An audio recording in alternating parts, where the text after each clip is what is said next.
দিয়ে দিলাম 1 চামচ ঘি। সুজিটা রান্না করছি, ঘিয়ের সাথে সুজিটা ভেজে নেব।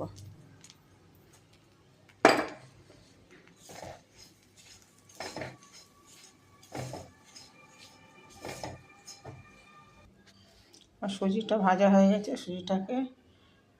সুজির হালুয়া রান্না করার জন্য সুজিটাকে ভেজে নিয়ে এবার মধ্যে ঘি দিয়ে দিলাম কাজু, কিশমিশ, এলাচ, তেজপাতা দিয়ে একটুখানি সামান্য নেড়ে নেব।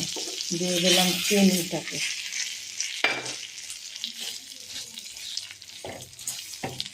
দিয়ে সামান্য একটু জল দিয়ে দিলাম।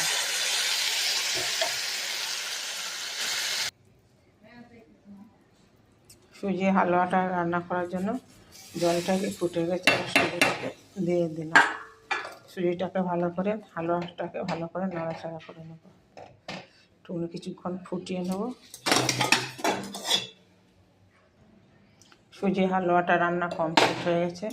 সুজির হালুয়ার মধ্যে ঘিটা দিয়ে দিলাম পরিমাণ মতন। ঘিটা দিয়ে একটু নাড়াচাড়া করে নিলাম হালুয়াটাকে আপনাদের পরিবেশন করে দেখাবো।